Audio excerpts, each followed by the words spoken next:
მოგესალმებით. პირველ რიგში გასწრებთ, რომ გუშინ თანამდებობაზე დაინიშნა 12 მინისტრი, რითაც დასრულდა ახალი ხელისუფლების ფორმირება 26 ოქტომბრის საპარლამენტო არჩევნების საფუძველზე. შეგახსენებთ იმასაც, რომ 14 დეკემბერს გაიმართება საქართველოს პრეზიდენტის არჩევნები, რის შემდეგაც ყველა კონსტიტუციური ორგანო ქართული ხალხის უმრავლესობის ნების შესაბამისად იქნება დაკომპლექტებული. მინდა გამოვიხმაურო გუშინ თბილისში განვითარებულ მოვლენებს. პირველ რიგში მადლობა მინდა გადაუხადო შინაგან საქმეთა სამინისტროს, შინაგან საქმეთა მინისტრს ბატონ ვახტანგ გომელაურს და თითოეულ პოლიციელს, მიუხედავად უმძიმესი სისტემური ძალადობისა, რომელიც გუშინ ძალადობრივი დაჯგუფებები მიმართავდნენ და მათი უცხოელი ინსტრუქტორები მიმართავდნენ, პოლიციამ ამერიკულსა და ევროპულსა მაღალი სტანდარტით იმოქმედა და წარმატებით დაიცვა სახელმწიფო კონსტიტუციური წყობილების ხელყოფის მორიგი მცდელობისაგან. გუშინ ის ხარვეზებიც გამოსწორდა, რომელიც წინა დღეებში დაფიქსირდა, რისთვისაც შინაგან საქმეთა მინისტრს და თითოეულ პოლიციელს კიდევ ერთხელ მადლობა მინდა გადაუხადო. მადლობა თითოეულ პოლიციელს მოთმინებისთვის. შემაშფოთებელია, რომ ძალადობრივი დაჯგუფებების მიერ განხორციელებული უხეში სისტემური ძალადობა არც ამ შემთხვევაში დაუგმია ევროკავშირს. შეგახსენებთ, რომ ამგვარი ფაქტები მძიმედ აზიანებს ქართული საზოგადოების დობას ევროპული ინსტიტუტებისადმი. 1959 წლიდან 2008 წლამდე ევროკავშირის სამართლიანობის ერთგვარი სიმბოლო იყო. დღეს კი ცხადად ჩანს, რომ სიცრუე და უსამართლობა ევროპულ სტრუქტურებში ძალზე ღრმად არის გამსარი, რაც უკიდურესად შემაშფოთებელია. სიცრუე და უსამართლობა გამოიხატება იმაშიც, რომ ეუთოდირის დადებითი დასკვნის მიუხედავად ევროპულ სტრუქტურებს ოფიციალურად კვლავაც არ უღიარებიათ არჩევნების შედეგები. მეტიც, ევროპელი პოლიტიკოსების ნაწილი ზუსტად ისეთივე შემართებით ესხმის თავს ეუთოდირს, როგორც ამას რადიკალური ოპოზიცია აკეთებს. როდესაც ევროპელი პოლიტიკოსებისა და ჩინოვნიკების ნაწილი ღიად აცხადებს, რომ მათთვის მხოლოდ ხელისუფლებაში კოლექტიური ნაცმოძრაობის დაბრუნების პირობებში აქვს საქართველოს ფასი, ეს ქართული საზოგადოებისთვის გაუგებარი და შეურაცხყოფელია. მოძალადეებთან, კვლელებთან, წამებლებთან, ბიზნესის რეკეტიორებთან, ტელევიზიების მიმტაცებლებთან და ომის ინიციატორებთან ყოველგვარი ასოცირება ძირს უთხრის ქართული საზოგადოების ნდობას ევროპული ბიუროკრატიისადმი, რაც ჩვენ უკიდურესად გვაშფოთებს. ასეთივე სიცრუე ვრცელდება იმასთან დაკავშირებით, რომ თითქოს საქართველოს ხელისუფლებამ ევროინტეგრაციის პროცესი შეაჩერა. პირველივე განცხადებაში და მთელი ამ დღეების განმავლობაში ჩვენ ხაზგასმით ვაცხადებდით და ვაცხადებთ, რომ არა თუ ევროინტეგრაციის პროცესს არ ვაჩერებთ, არამედ კიდევ უფრო ვააქტიურებთ ჩვენს ძალისხმევას 2030 წელს ევროკავშირში საქართველოს გაწევრიანების უზრუნველსაყოფად. ამ ფონზე სამარცხვინო და შემაშფოთებელია, რომ რადიკალური ოპოზიციისა და მისი კუთვნილი NGO-ების თუ მედია საშუალებების მიერ წარმოებულ დეზინფორმაციულ კამპანიაში ევროკავშირის ელჩიც ჩაერთო. ბუნებრივია ამგვარი მოვლენებით სერიოზულად არყევს ქართული საზოგადოების ნდობას ევროპული ბიუროკრატიისადმი. მინდა შევახსენო ევროკავშირის ელჩს. დადეთ მაგიდაზე მოლაპარაკების გახსნა და დღესვე მოვაწერ ხელს. საქმე შანტაჟის ნაცვლად. ეს არის ჩვენი დამოკიდებულება საკითხისადმი და ასეთივე ღირსეულ დამოკიდებულებას ველით ევროპული სტრუქტურებიდანაც, რაც ქართული საზოგადოების დაკვეთაა. მინდა ასევე გამოვიხმაურო საზოგადოებრივ მაუწყებელში ნაციონალური მოძრაობის შეჭრის ფაქტს. ამ აქტით მათ კიდევ ერთხელ შეგვახსენეს, რომ ტელევიზიებში შეჭრა ნაციონალური მოძრაობის უცვლელი ხელწერაა. ამასთან ყოველგვარი ირონიის გარეშე საზოგადოებრივ მაუწყებელში შეჭრილ ნაციონალებს მინდა მადლობა გადაუხადო გუშინდელი ეთერისთვის, რადგან მათ ამ ეთერით ქართულ საზოგადოებას კიდევ ერთხელ შეახსენეს თუ როგორია ნაციონალის ნამდვილი სახე.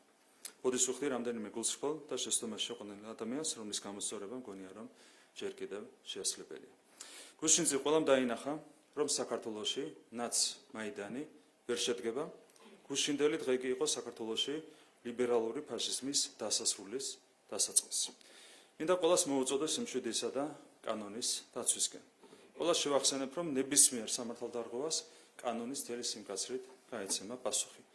პასუხისმგებლობას ვერ გაექცევიან ვერც ის პოლიტიკოსები, რომლებიც თვითონ ოფისებში იმალებიან და მათი ძალადობრივი დაჯგუფებების წევრებს მძიმე საშელისთვის წირავენ.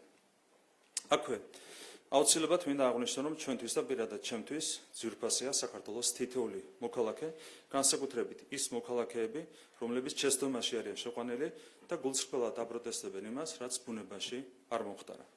კიდევ ერთხელ მინდა ყველა დავარწმუნო, რომ საქართველოს ევროინტეგრაცია არ შეჩერებულა. ერთადერთი, რაზეც ჩვენ თქვით უარე, არის სამარცხვინო და შეურაცხყოფელი შანტაჟი, რომელიც სწორედ რომ პრინციპულ დაბრკოლებას უქმნიდა ჩვენი ქვეყნის ევროინტეგრაციას. ჩვენ გავაფრთხილდებით საქართველოს თითოეულ მოქალაქეს განორჩეულად მათი შეხედულებებისა. ყველას კიდევ ერთხელ შეგახსენოთ, რომ ჩვენმა ქვეყანამ ყველა ხელშესახებ შედეგს ევროინტეგრაციის გზაზე სწორედ ქართული ოცნების ხელისუფლების პირობებში მიაღწია. ჩვენ პირობებში მოეწერა ხელი ასოცირების შეთანხმებასა და თავისუფალი ვაჭრობის შეთანხმებას. ჩვენ პირობებში მივიღეთ ვიზა ლიბერალიზაცია. ევროპელი ჩინოვნიკებისა და რადიკალური ოპოზიციის მიერ შექმნილი ხელოვნური დაბრკოლებების მიუხედავად, ჩვენ წელიწად ნახევარი ჯიუტად ვიბრძოდით კანდიდატის სტატუსის მოსაპოვებლად და თავდაუზოგავი ბრძოლით გამოვგლიჯეთ ეს სტატუსი ხელიდან იმ ძალებს, რომლებსაც კანდიდატის სტატუსი შანტაჟისა და ქვეყნის არევის ინსტრუმენტად ჰქონდათ მოაზრებული. ანალოგიურად პირდებით ყველას, რომ არ დავიშურებთ ძალისხმევას 2030 წელს ევროკავშირში საქართველოს საბოლოოდ გასაწევრიანებლად. ეს არის ჩვენი პასუხისმგებლობა საქართველოს თითოეული მოქალაქის წინაშე, განსაკუთრებით იმ მილიონ 100,000 ამორჩევლის წინაშე, რომელმაც ხარი დაუჭირა ჩვენ კურსს და ჩვენს სლოგანს მხოლოდ მშვიდობით, ღირსებით და კეთილდღეობით ევროპისკენ. დიდი მადლობა.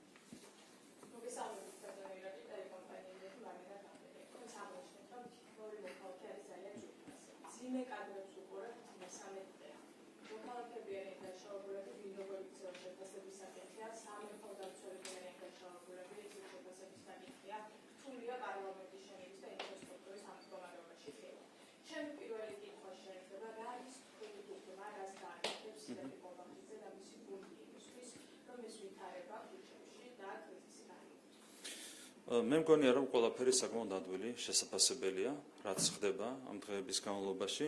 პირველი, რაც არის უბრალოდ ფაქტი. ყოველ დღე ამ 3 დღის განმავლობაში იწყება უხეში სისტემური ძალადობა მომიტინგების მხრიდან.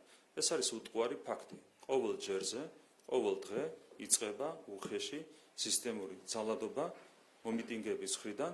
პოლიცია არ რეაგირებს საერთოდ, ვიდრე არ გადადიან ძალადობრივი დაჯგუფებები უხეშ სისტემურ ძალადობას. ეს არის პირველი ფაქტი, რაც არის უტყუარი ფაქტი. შესაბამისად, ეს მიტინგები არ არის მშვიდობიანი, ეს შეკრებები არ არის მშვიდობიანი და თუ დააგვირდებით, მათ შორის არც ის სტრუქტურები აღარ იყენებენ ამ ტერმინოლოგიას საკუთარ განცხადებებში, რომლებიც მანამდე უხეშად იტყუებოდნენ. ხო, დღეს მშვიდობიანი აქციებზე აღარ ამისაუბრობს, მაგრამ პირველი უტყუარი ფაქტი არის ის, რომ არც ერთი ეს აქცია, არც გუშინ, არც იმის წინ არ ყოფილა მშვიდობიანი. ანუ ინიციატორები ძალადობის ყოველ ჯერზე იყვნენ შეკრების მონაწილეები, ის ძალადობრივი დაჯგუფებები, რომლებიც მონაწილეობდნენ ამ შეკრებებში. ეს არის პირველი უტყუარი ფაქტი. მეორე უტყუარი ფაქტი არის ის, რომ ეს ძალადობა არის სისტემური და არის უხეში. თქვენ ხედავდით ძალადობრივი დაჯგუფებები როგორ მოქმედებდნენ მაგალითად გუშინ, ხო, რა საშუალებებს იყენებდნენ. მათ შორის ეს იყო პიროტექნიკა, ძალიან სერიოზული საფრთხის შემცველი იარაღია, როგორც მოგეხსენებათ, რომელსაც ისინი იყენებდნენ პოლიციის წინააღმდეგ. აღარაფერს ვამბობ, რა თქმა უნდა, ქვების სროლაზე, სხვა მძიმე საგნების სროლაზე. ამ დღების განმავლობაში იყო პარლამენტში შეჭრის მცდელობა, ხო, პირდაპირ უტევდნენ პარლამენტის ჭიშკარს. და აღარ მინდა გავაგრძელო, ხო, იყო ძალიან მძიმე ფორმები გამოყენებული იმისათვის, რომ ძალადობა ყოფილიყო წარმატებული.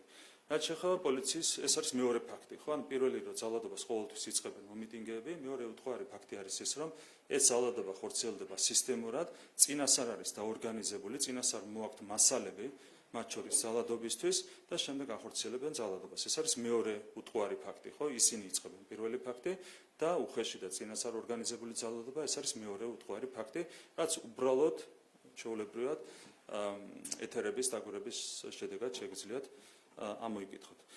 მესამე ფაქტი არის ის, რომ შინაგან საქმეთა სამინისტრო მთლიანობაში მოქმედებს ევროპულზე და ამერიკულზე მაღალი სტანდარტით და თქვენ ნახეთ გუშინ როგორ მოქმედებდა პოლიცია, გუშინ თავიდან იქნა არიდებული ისეთი მძიმე ინციდენტებიც, რომლებსაც ადგილი ჰქონდა.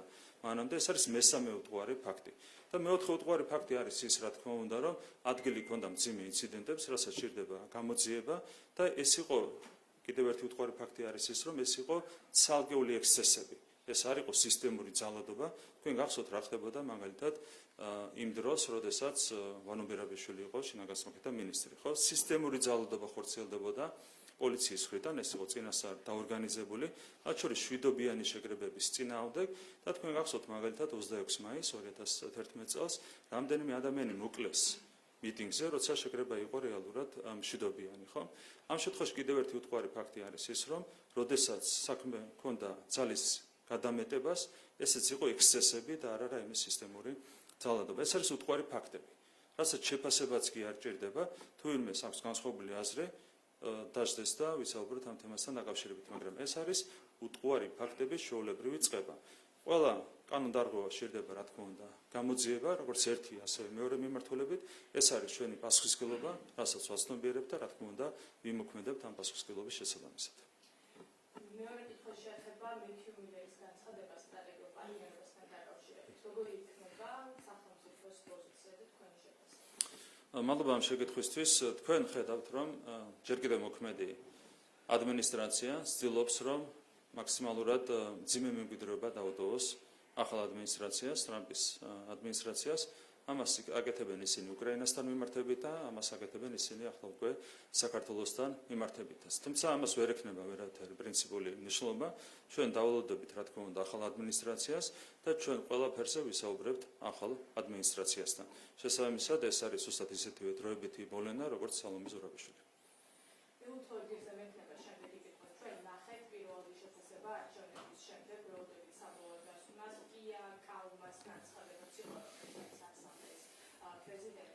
რა მნიშვნელობა აქვს მათი შეფასების, ასე ვთქვათ, მათი შეფასებისადმი დამოკიდებულება, სადაც შეიცვალა, როგორ ფიქრობთ, ნდობა ერთგვარი შეფასება თუნდაც ოპოზიციის მხრიდან, სხვადასხვა პოლიტიკური აქტორების მხრიდან, საერთაშორისო საზოგადოების მხრიდან, რას უკავშირებთ ამას და რა მნიშვნელობა აქვს, როგორ ვთქვათ, დასკვნას? თქვენ გახსოვთ, ჯერ კიდევ არჩევნების ჩატარებამდე, ჯერ გახარიას და შემდეგ გვარამიას გააკეთებინეს განცხადებები უთოუდილის მისიის წინააღმდეგ. ჯერ არაფერი არ ხდებოდა და პრევენციულად პატრონებმა ჯერ გახარიას, შემდეგ გვარამიას გააკეთებინეს პრევენციული განცხადებები, ისინი თავს დაესხნენ წინასწარ უთოუდილს, საკიდან ჩანდა, რომ მათ ეშინოდათ ობიექტური შეფასების. შემდეგ უკვე, როდესაც უთოუდილმა დადო ობიექტური შეფასება, როდესაც თქვა, რომ ეს იყო კონკურენტული არჩევნები, როცა ისაუბრეს იმაზე, რომ კი ხარვეზები იყო, მაგრამ მთლიანობაში არჩევნები ჩატარდა სათანადოდ, ამის მერე გაგრძელდა უკვე მეორე ეტაპით ეს თავდასხმა უთოუდილს. შემდეგ ამ თავდასხმას შეუერთდნენ უკვე ევროპარლამენტარები, ხო? აქედან ძალიან მარტივად იკითხება ყველაფერი. ვიღაცები, მათ შორის ევროკავშირის ელჩი, წინასწარ გვეუბნებოდა რას? რომ საქართველოს მხოლოდ იმ შემთხვევაში ჰქონდა მისთვის და მათთვის ფასი, აქ არ იგულისხმება, რა თქმა უნდა, ევროკავშირი, იგულისხმება შესაბამისი ჩინოვნიკები და შესაბამისი პოლიტიკოსები. მათთვის საქართველოს მხოლოდ იმ შემთხვევაში ჰქონდა ფასი, თუ ხელისუფლებაში დაბრუნდებოდნენ მკვლელები, წამებლები, ტელევიზიების მიტაცებლები, ბიზნესის რეკეტით გამორჩეული ადამიანები და ის ადამიანები, რომლებმაც 2008 წელს გააჩაღეს ომი საქართველოში. ხო, ეს არის ჩვენთვის შეურაცხყოფელი დამოკიდებულება. რაც ასე გიყენებენ საკითხს, რომ ან აცები უნდა დაბრუნდნენ, ან საქართველოს ფასი არ აქვს.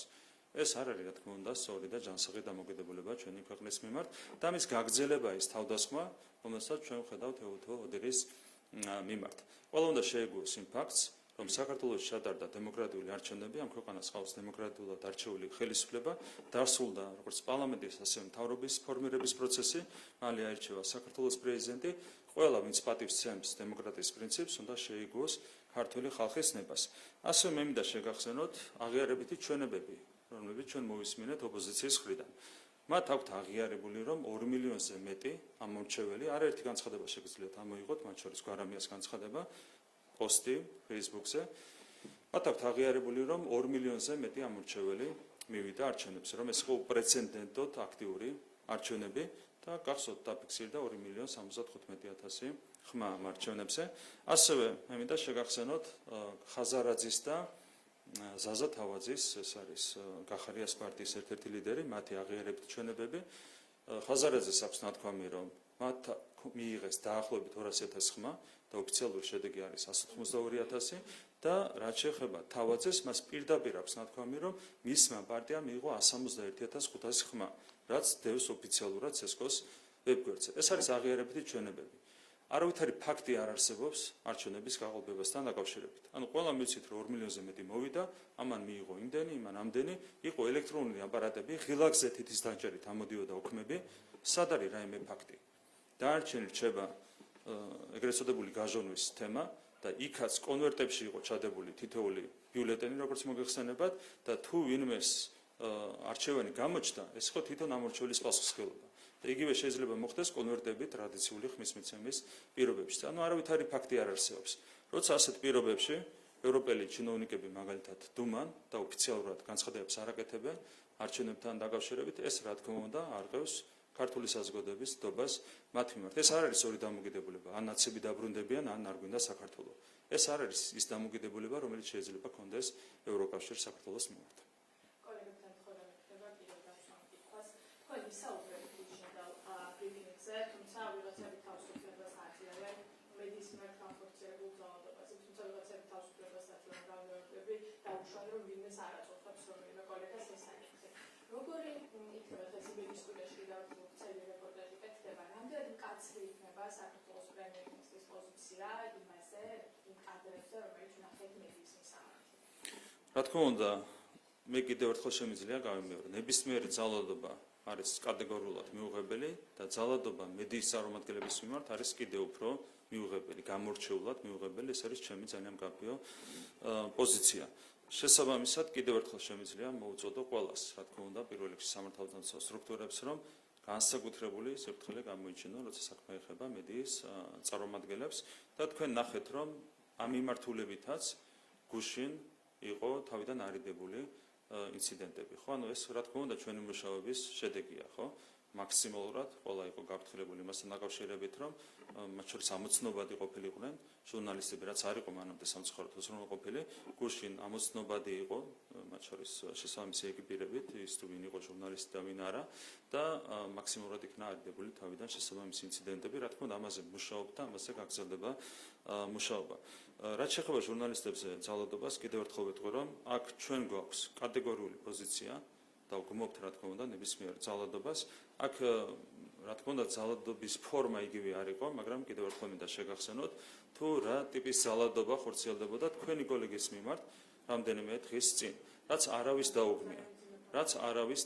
და მე მინდა შეგახსენოთ, რომ ხშირად ფიზიკურ ძალადობაზე არანაკლები მძიმეა ფსიქოლოგიური ძალადება, უმძიმესი ფსიქოლოგიური ძალადობა, რაც მაგალითად ვიხილეთ ქალბატონი მეგის მიმართ, ხო, თქვენი კოლეგის მიმართ.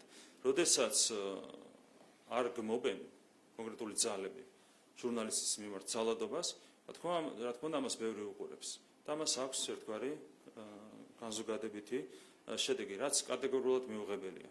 არც ერთი მიმართულებით არ შეიძლება, რა თქმა უნდა, მედიის წარმომადგენლებზე ძალადობა. თავარია, რომ აქაც არ იყოს ორმაგი სტანდარტი. ჩვენ არ გვაქვს ორმაგი სტანდარტი, ჩვენთვის მნიშვნელობა არ აქვს, ვინ რომელი მედიის წარმომადგენელია.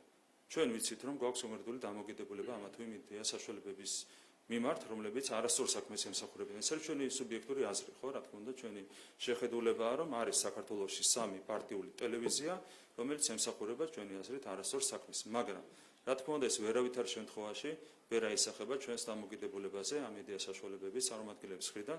თქვენ იცით, როდესაც იგივე ბრიფინგზე მოდიან ამ მედიის წარმომადგენლები, მათ აქვს ზუსტად ისეთივე საშუალება, რომ დასვან შეკითხვები და მიიღონ პასუხები, როგორც ნებისმიერი სხვა ტელევიზიის წარმომადგენლებს. რა თქმა უნდა, თანასწორობა, უფლებების დაცვა, ეს არის ჩვენი პასუხისმგებლობა. ერთ-ერთი რაც განგვაცხადებს ჩვენ წინა ხელისუფლებისგან არის სწორედ ეს.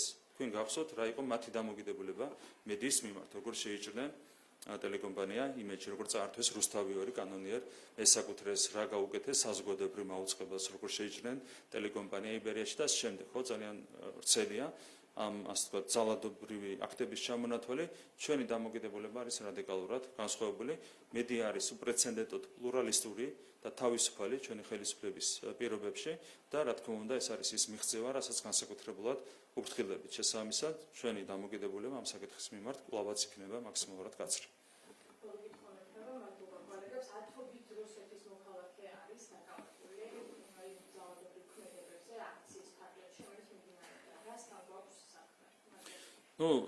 წინასწარ მე ვერ ვიტყვი ვერაფერს, ეს არის გამოძიების საქმე, მაგრამ ძალიან საინტერესო დეტალია ის, რომ არიან რუსეთის მოქალაქეები, იყო ერთგვარი დაჯგუფება და ამ დაჯგუფების წევრები არიან დაკავებული სამართალდამცავ უწყებების მიმართ. ასევე იყო ბრიტანეთის მოქალაქე, რომელიც შეიჭრა პარლამენტის შენობაში, უკანონოდ შეიჭრა პარლამენტის შენობაში, შესაძლოა საქმე ჰქონდეს უცხოელ ინსტრუქტორებთან, რომლებიც აორგანიზებენ ძალადობრივ დაჯგუფებებს, თუმცა მეც კი ვერ გავუსწრებ მოვლენებს, ეს არის გამოძიების საქმე. მაგრამ განსაკუთრებული ყურადღებით არის, რა თქმა უნდა, ეს საკითხი გამოსაძიებელი, რა უნდათ რუს მოძალადეებს, ასე დაჯგუფებას საქართველოში ვისი კარნახით იყვნენ ჩამოსული და რა ინსტრუქციებს აძლევდნენ ისინი და ძალადობრივ დაჯგუფებებს, რა უნდოდა ბრიტანელ, ასე ვთქვათ, ინსტრუქტორს ვინც იყო, რატომ შეიჭრა ეს პარლამენტის შენობაში, ვისი დაკვეთით მოქმედებდა ეს ადამიანი, ეს ყველაფერი არის, რა თქმა უნდა, გამოსაძიებელი.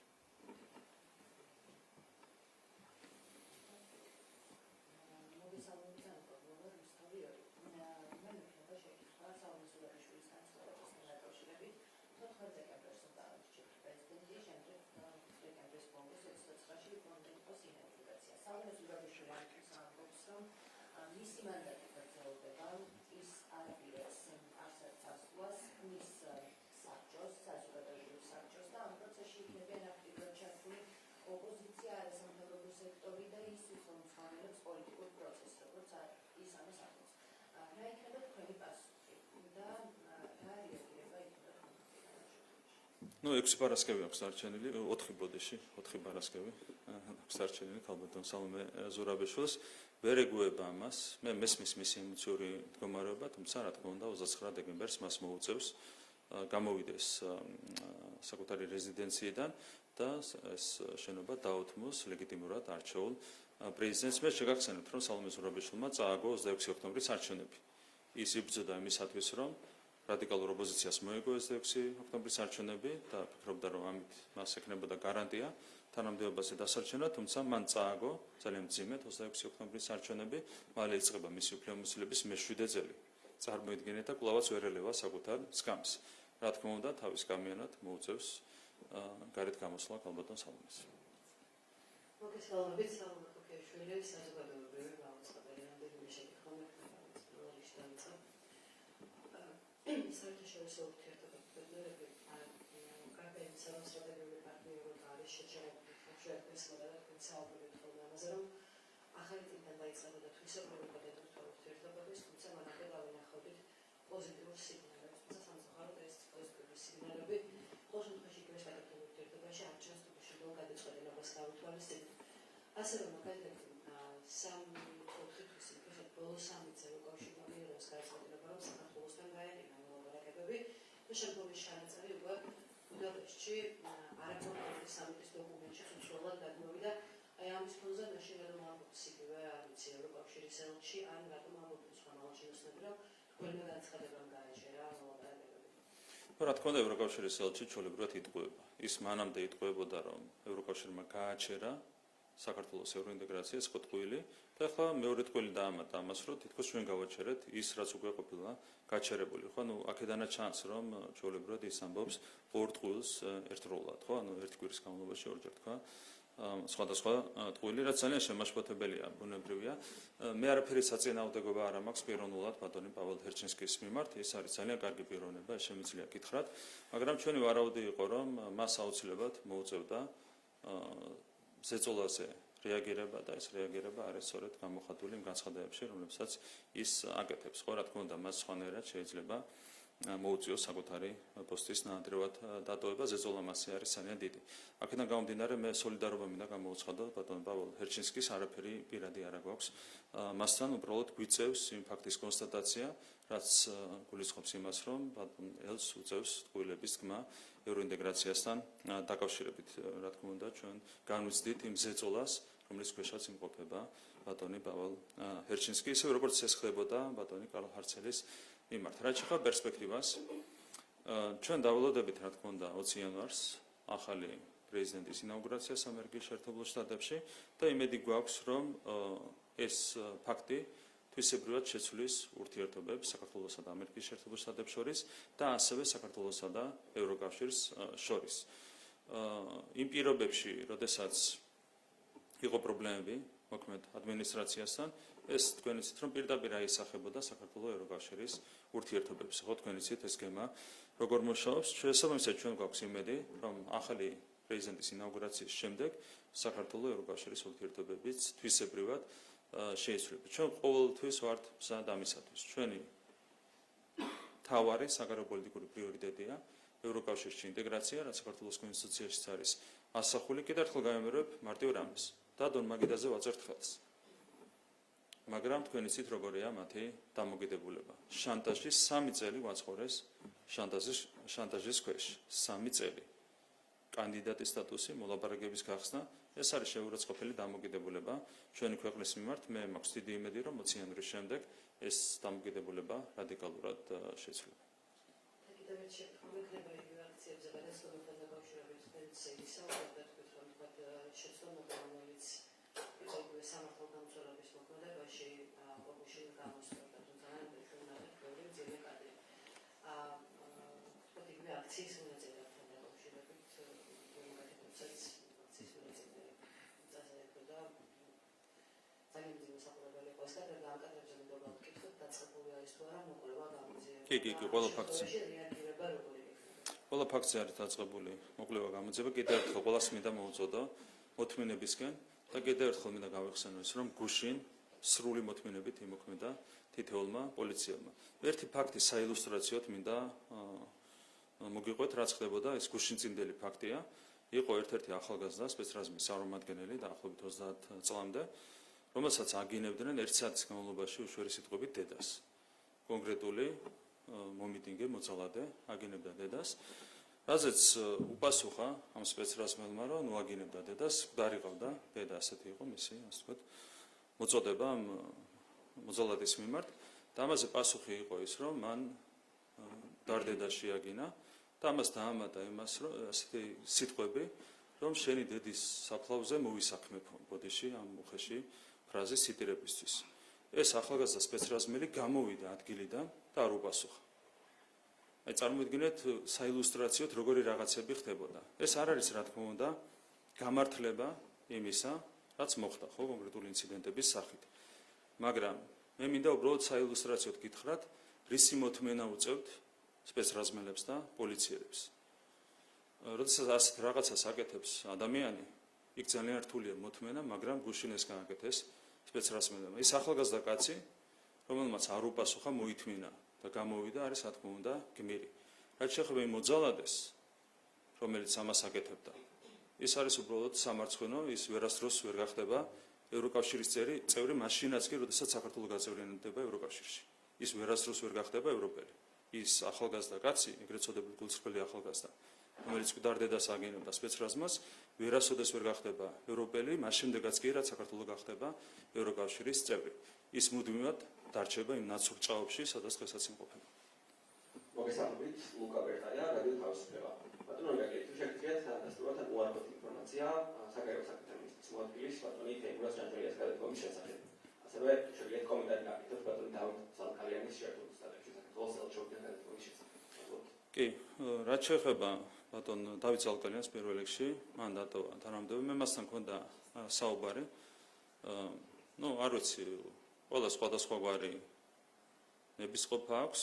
ამ შემთხვევაშიც მე მინდა სოლიდარობა გამოვცხადო დავით ზალკალიანს, რომელიც მიმართაც იყო ძალიან მძიმე ზეწოლა სხვადასხვა მხრიდან. აქ არ იგულისხმება რა თქმა უნდა ნაცების ზეწოლა, ხო? იყო სერიოზული ზეწოლა და მე მხოლოდ და მხოლოდ სოლიდარობა შემიძლია გამოვცხადო დავით ზალკალიანს, სამწუხაროა რომ მან დატოვა ეს თანამდებობა, თუმცა ეს იყო მისი არჩევანი და ამ არჩევანს რა თქმა უნდა პატივს სცემ. რაც შეეხება თემურაზ ჯანჯალიას, აქ ცოტა განსხვავებულად არის ვითარება, გამომდინარე იქიდან რომ საუბარი მანამდე უკვე იყო შემდგარი მაკაბო ჯორიშვილსა და თემურაზ ჯანჯალიას შორის და გადაწყვეტილება უკვე იყო მიღებული იმასთან დაკავშირებით, რომ იგი იგმებოდა ცვლილება. ანუ ამ შემთხვევაში თემურაზ ჯანჯალიას თანამდებობა არ დაუტოვებია, ეს იყო საკადრო გადაწყვეტილება, რომელიც მიიღო მაკაბო ჯორიშვილმა. მას შესთავაზა ესეც დაზუსტებისთვის, მაკაბო ჯორიშვილმა სისტემაში დარჩენა, რა იქნება მისი გადაწყვეტილება, ეს არ ვიცი, მაგრამ ეს არის ის ფაქტები, რაზეც შემიძლია ვისაუბრო.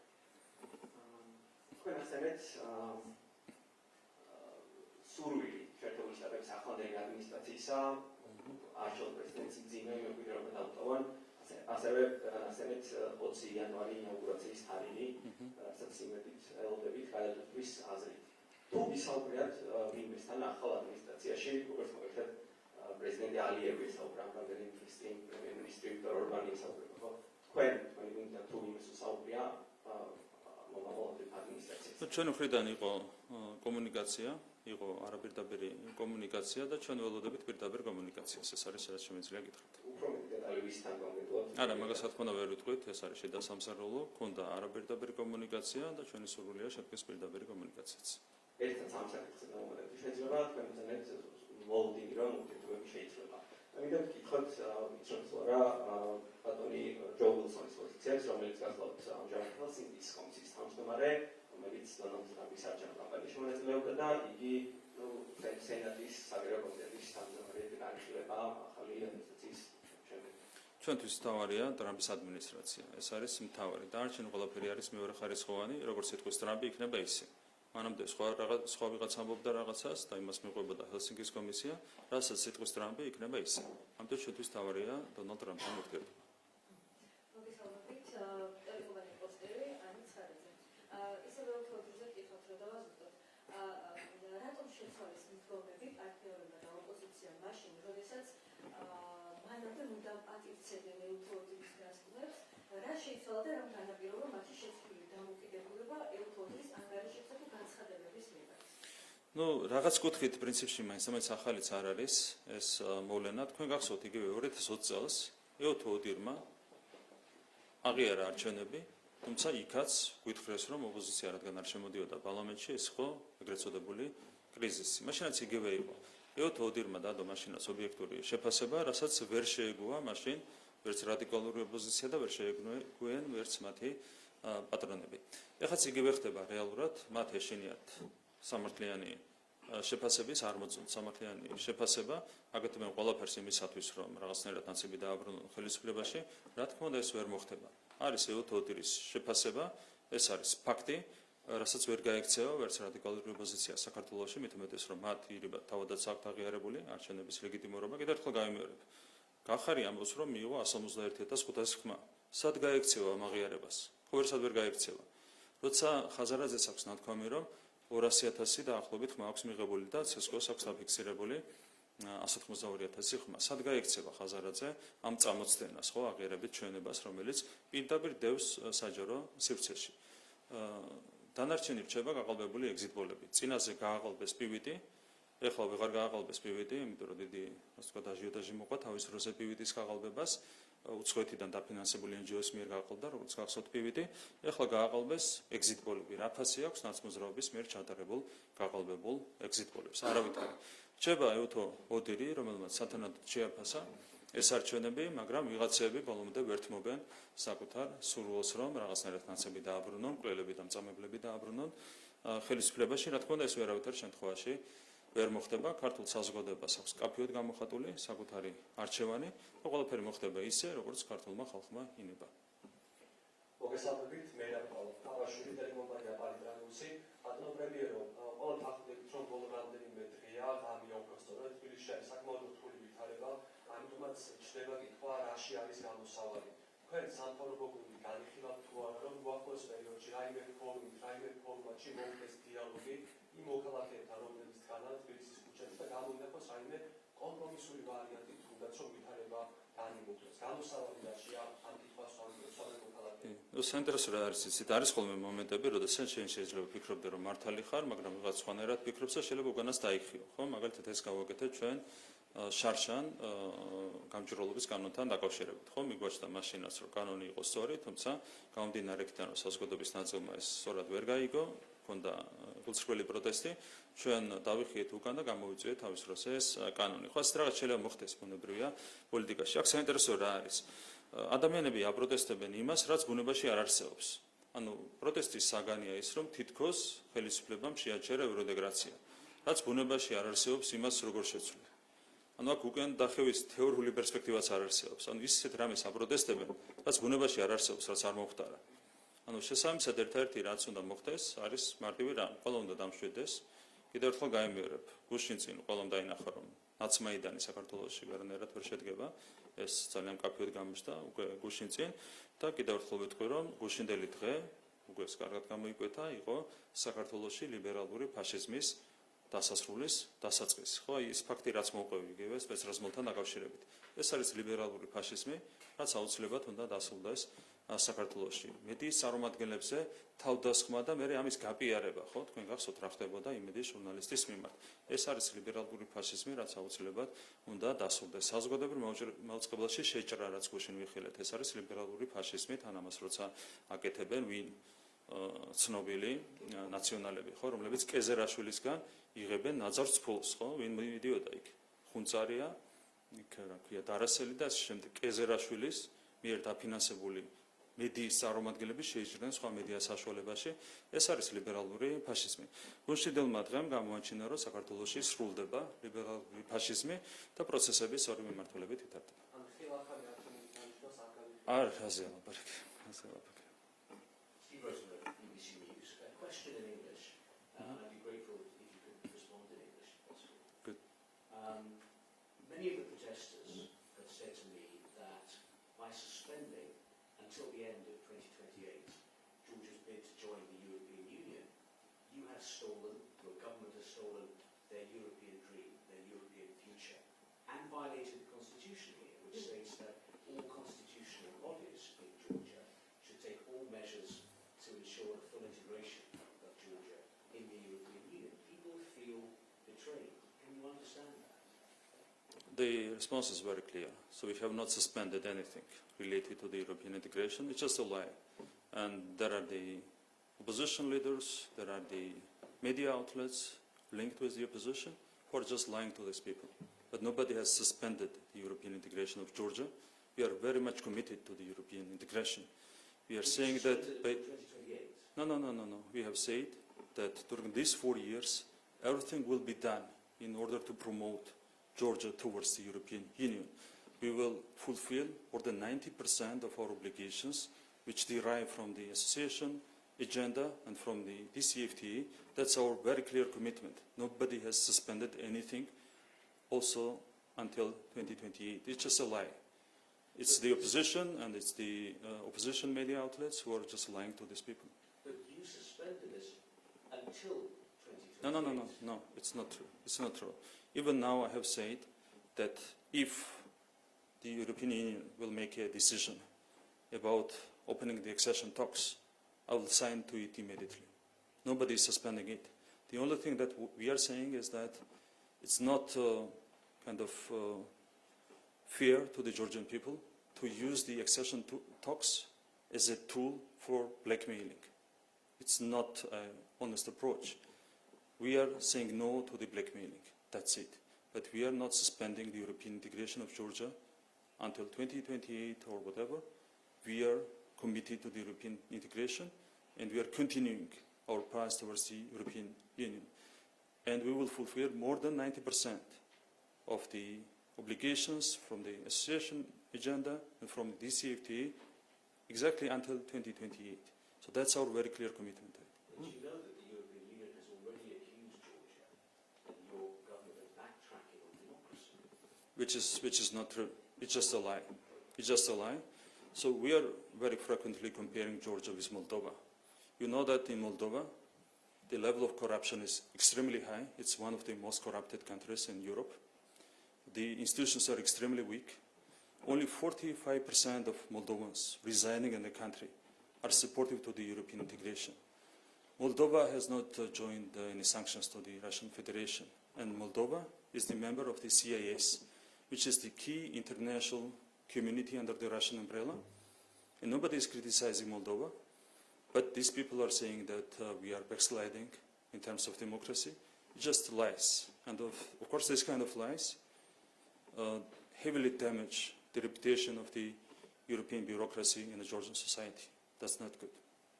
And finally, you must have seen the videos in social media of the brutal way in which the police have treated some of the protesters in the last few days. What is your reaction to that? I have condemned these incidents several times, many times, and an investigation will happen against this kind of incidents. But also in this case, it's important to have a clear position with regard to the violence from both sides. And I have to say that there was no systemic violence committed by the police during these days, but there was a very rough systemic violence committed by the opposition groups, violent groups, and nobody is condemning that.